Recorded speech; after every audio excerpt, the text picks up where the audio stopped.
আসসালামু আলাইকুম, কেমন আছেন আপনারা? আশা করি আল্লাহর রহমতে ভালোই আছে। স্বাগত জানাচ্ছি আমার স্বল্প জ্ঞানের কথায়।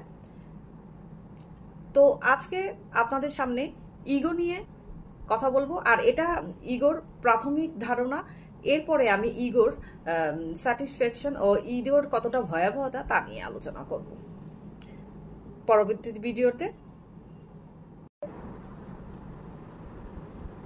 ইগো আছে আপনার? কার কতটা বেশি আছে ইগো? ইগো সবারই থাকে কম বেশি। আবার ইগো জিনিসটাই আসলে বা কি, এবং ইগোটা কতটা ধরে রাখি, ইগোটা কোন সময় কতটুকু ধরে রাখবো, বা ইগোর স্যাটিসফ্যাকশনই বা কখন আমাদের হয়ে থাকে, ইগোর নেগেটিভ ও পজিটিভ দিক নিয়ে আজকে আলোচনা করব। তো এই ইগো, আমার স্বল্প জ্ঞানে মনে করছি যে ইগো জিনিসটাই আসলে, এটাকে আপনারা 98%ই আপনি খারাপ মনে করতে পারেন ইগোটা। আমার স্বল্প জ্ঞানে আমি বলছি। তো যারা আমাকে নতুন দেখছেন এবং নতুন শুনছেন, তারা আমার স্বল্প জ্ঞানের চ্যানেল মৌনতা রহমানের সাবস্ক্রাইব করে নেবেন, মৌনতা রহমানের সাবস্ক্রাইব করে নেবেন, এবং আমার প্লে লিস্টে গিয়ে, ভিডিও লিস্টে গিয়ে আগের ভিডিওগুলো দেখে নেবেন। আর ভিডিও যদি আপনাদের কাছে মনে ধরে থাকে তো একটি লাইক দিয়ে শেয়ার করে দেবেন। তো ইগো, তো ইগো জিনিসটা আপনারা জানেন যে সহজ কথায় এবং জাতিগত বাংলা ভাষায় এটাকে ঘাউরামি বলে। ইগোটা মানে কোনো কিছু মানে ধরে রাখাকে, ধরে রাখাকে যে এই জিনিসটা আমি করবই করব, এবং মানুষকে বিপর্যয়ে ফেলে দেওয়া, নেগেটিভ যেটাকে ইগো বলে, যে মানুষকে একেবারে একেবারে ছুঁড়ে ফেলে দেওয়ার মতো, মানে তার মনের ভিতর ইগো রেখে মানুষকে ছুঁড়ে ফেলে দেওয়ার মতো ঘাউরামি, এবং যেটাকে বলে সেটাই আসলে ইগো। ইগো অনেক পর্যায়ে ইগো আছে। আজকে ছোট ধরনের একটি আলোচনা করব। এরপরে আমি ইগোর স্যাটিসফ্যাকশন, কিভাবে ইগোর স্যাটিসফ্যাকশন সেটা নেগেটিভ দিক পর্যায়ে গেলে ইগোর স্যাটিসফ্যাকশন হয় তা নিয়ে আলোচনা আপনাদের সামনে তুলে ধরব। তো ইগো বরাবরই আপনারা দেখতে পাচ্ছেন যে ইগো মানুষের থাকবে না, সামান্যটুকু যদি থেকে থাকে তো ইগো থাকা ভালো, অনেক ক্ষেত্রে ভালো।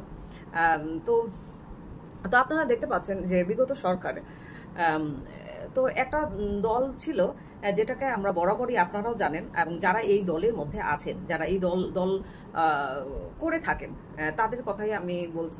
যারা এই দল করে থাকেন বিপরীত পক্ষে, যেমন বিএনপি, আমি সরাসরি বললাম যে বিএনপি দলটাকে দেখতে পাচ্ছেন আওয়ামী লীগ একেবারে ঘৃণার চোখে দেখত।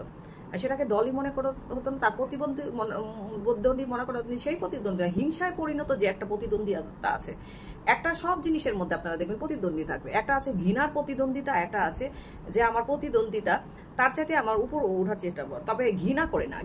যেমন পড়াশোনায় অনেকেই, সবাই যে ফার্স্ট হতে হবে তা কিন্তু না, কে first, second, third, fourth, fifth এরকম হয়ে থাকে।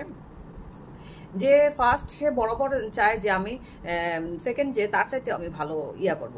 তবে সেটা খারাপ পর্যায়ে না, যে তাকে বিপদে ফেলে আমি বরাবরই আমি আগে যাওয়ার চেষ্টা করব, বিপদে ফেলে আর কি, বিপদে ফেলে। আর একটা আছে পড়াশোনার প্রতিযোগিতার মধ্য দিয়ে এবং প্রতিযোগিতা, সেইটাকে আমি বুঝাচ্ছি, পড়াশোনায় প্রতিযোগিতা। আর আপনারা দেখতে পাচ্ছেন যে বিগত সরকার এতটাই ঘৃণা করতো যে যেখানে দেখা যায় যে আমাদের এলাকায়, আমি বলছি যে এই এলাকাটায় একটা সেন্টার ছিল, সেই সেন্টারটাকে যখন আওয়ামী লীগ ক্ষমতায় আসলো তখন সেই সেন্টারটাকে শুনেছে মাত্র যে এই সেন্টারটা সরকারি আমলে বিএনপির হাতে এটা ছিল, বিএনপির ক্ষমতায় ছিল, আর বিএনপি সরকারগত। তো এটাকে একটা আমরা দেখতে পেলাম যে এটাকে একটা ওই জায়গাটাকে একেবারে নর্দমা বানিয়ে ফেলেছে, নর্দমার পরিণত করে ফেলেছে, যাতে সেখানে ময়লার স্তূপ হয়, এবং সেখানে বিএনপি কর্মকর্তারা বসতো যারা প্রশাসনের কাজে ছিল। তো রাতের বেলায় সেটা একটা বিয়ে বাড়ির অনুষ্ঠান হতো, মানে সরকারিভাবে ছোট্ট, মানে খুব একটা বড় সেন্টার ছিল না, মোটামুটি বড় ছিল। আর সেখানে রাতের মানে দিনের বেলায় প্রশাসনের কর্মকর্তারা কয়েকজন ওখানে কাজকর্ম করতো। তো সেটাকে নর্দমা বানিয়ে ফেলেছে, এবং ময়লার স্তূপ করে রাখার জন্য একটা ডাস্টবিন বানিয়ে ফেলেছে, ডাস্টবিনের ঘর বানিয়েছে। তো এতটাই হিংসায় নিপাতিত হয়েছিল যে মানে তার লোকজনকে, আওয়ামী লীগের লোকজন, বিএনপির লোকজনকে মানে মানে শোনা মাত্রই, কোনো কিছু জিজ্ঞেস না করার মতো, নাম শোনা মাত্রই তাকে আয়নাঘরে বন্দি, না হলে জেল হাজতে নিয়ে যাওয়া হতো। অন্যায়ভাবে মারধর, টাকা খাওয়া, অন্যায়ভাবে ধরে নিয়ে যাওয়া এবং তাদের পরিবার কাছ থেকে টাকা খাওয়া, এমন কিছু তারা কিন্তু করেছিল।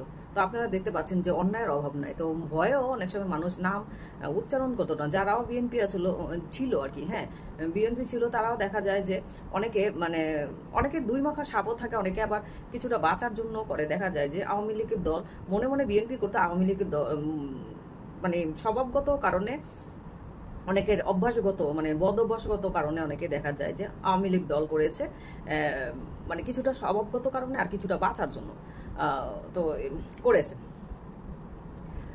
তো করেছে এরকম করেছে। তো দেখা যায় যে এই দলটাকে, বিএনপি দলটাকে এতটাই ঘৃণা করতো যে মানে মানে সেই জায়গাটা এখানে নর্দমা বানিয়ে ফেলেছে, নর্দমায় পরিণত করেছে, ঘৃণার পরিমাণ এত। তো এতটাই ইগো, মানে খারাপ ইগো তাদের মধ্যে, যে আসলে তারা এই ইগোটাকে ধরে রেখে তারা এই কাজটা করে আর আসলে স্যাটিসফ্যাকশন পেত মনে মনে।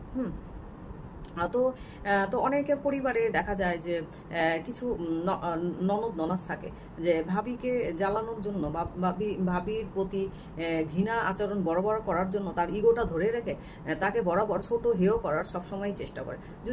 যদিও সে মনে মনে ও জানতো, বা তার মা মানে শাশুড়িটা মনে মনেও যদিও জানতো যে বউটা কিন্তু ভালোই, কিন্তু মনে মনে যদিও জানতো, মানুষের কাছ থেকেও যদি শুনতো, ভালো মানুষের তো কথাবার্তা, মানুষের চালচলনে, মানুষের কথার ধরনে, বা তার সরলতার কথা শুনে, সহজ সরলতার কথা শুনে বা আচার আচরণেই আসলে প্রমাণ পাওয়া যায় যে সে কতটা ভালো মানুষ এবং কেমন ভালো মানুষ, কতটা ভালো মানুষ, কেমন ভালো মানুষ।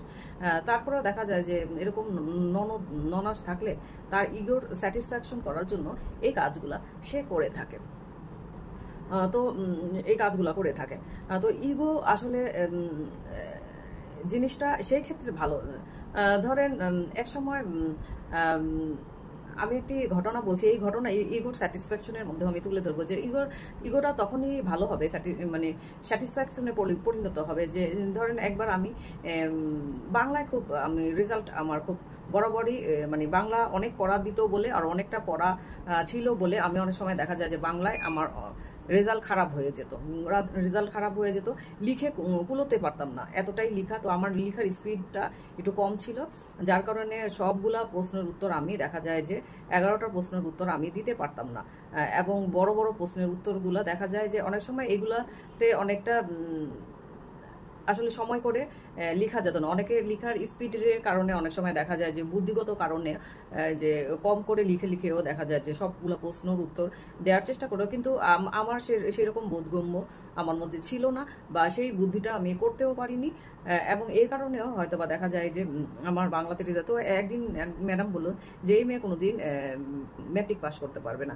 তো আমি এই জিনিসটা মনে রেখেছি, এটা আসলে ভালো জিনিস মনে রাখা, এই জিনিসটা মনে রেখেছি এবং কখনো ম্যাডামের ক্ষেত্রে প্রতিশোধ নেওয়ার চেষ্টা, আমি আরো ভালো রেজাল্ট পড়াশোনা করে আরো ভালো রেজাল্ট করে আজ এমএসসিও কমপ্লিট করে ফেলেছি। তো ম্যাডামের ওই কথাটা মনে আছে এবং সামনে গিয়ে আমি বলছি যে ম্যাডাম পাস করে, কিন্তু প্রতিশোধ নেওয়ার চেষ্টা করিনি বা কোনো অহংকারী কথা না যে ম্যাডাম আমার ম্যাট্রিক পাস করেছি, আমি ভালোই রেজাল্ট হয়েছে, এত পর্যন্ত বলে চলে আসি। আর সেটা একেবারে হেসে স্বাভাবিক হাসা বা কোনো রকম অহংকারের না। তো আপনারা যদি ইগো ধরে রাখেন তাহলে আপনাদের জীবনের ক্ষেত্রে অনেকটাই আপনারা উপরে উঠতে পারবেন। যদি এরকম ইগো কেউ যদি আপনাদের কোনো কারণে যদি আপনি ছোট হয়ে থাকেন এবং সেই কাজটাই আপনি যদি করে দেখান, মানে প্রতিশোধ নেওয়ার কারণে যে উল্টা কোনো কিছু করবেন তা কখনোই করবেন না, তাহলে আপনি অপরাধী হবেন এবং এর ক্ষেত্রে আপনি জেল হাজতে আপনার জীবন নষ্ট হয়ে যেতে পারে। কিন্তু ইগো এই ক্ষেত্রে আমি মনে করব যে ইগোটা অনেকটাই ভালো। ইগো এই ক্ষেত্রে ধরে রাখা এবং বেশিরভাগ ইগো যে আপনারা দেখবেন যে কাউকে কোনো বেশিরভাগ দেখা যায় যে মহিলাদের মধ্যে ইগোটা বেশি কাজ করে। আরেকটা মহিলাকে ছোট করে বা নতুন কোনো মহিলা এলে ঘরে বা কোনো নতুন ভাবি এলে বা দেখা যায় যে নতুন ক্লাসে কোনো মেয়ে এলে দেখা যায় যে অনেকভাবে সেই মেয়েটাকে অনেকভাবে বিরক্ত করার চেষ্টা করে, তার ধৈর্যের পরীক্ষা পরীক্ষা নেওয়ার চেষ্টা করে। আসলে ধৈর্য পরীক্ষা নেওয়ার সে কে? ধৈর্য পরীক্ষা নেবে শুধুমাত্র আল্লাহ। আল্লাহ মানুষের পরীক্ষা হবে। কখনো আমরা কারো আসলে ইগোর উপরও আঘাত করবো না। ইগো কিন্তু মান সম্মান বলতে বুঝায় না। ইগো জিনিসটাই খারাপ। ইগো জিনিসটা হলো আসলে আপনি যে আমরা বলছি যে বাংলা ভাষায় আর কি, একদম আঞ্চলিক বাংলা, যে ঘাউরামি, মানে মানে আমাকে এইটা কেউ একটা কিছু বললো, সেই ইগোটা ধরে রেখে তাকে পাল্টা শুনিয়ে দেওয়া, এই খারাপ ইগোটা নিয়ে আজকে কিন্তু আলোচনা আমি করেছি। এরপরে ইগো নিয়ে বিস্তারিত আরেকটু আলোচনা করব আপনাদের সামনে, যে ইগোটা আসলে কোন পর্যায়ে গেলে কতটা খারাপ হয়, সেই পর্যায়ে নিয়ে আসলে ইগোটা আপনাদের সামনে তুলে দেন। তো ভিডিওটা বড় হয়ে যাচ্ছে, যদি ভিডিওটা আপনাদের কাছে বুঝাতে পারি এবং বুঝে থাকেন, তো একটি ভিডিওতে লাইক দিন এবং শেয়ার করে দিন আপনার বন্ধু বান্ধব। আজকের মতো এখানেই দিন। আল্লাহ হাফেজ।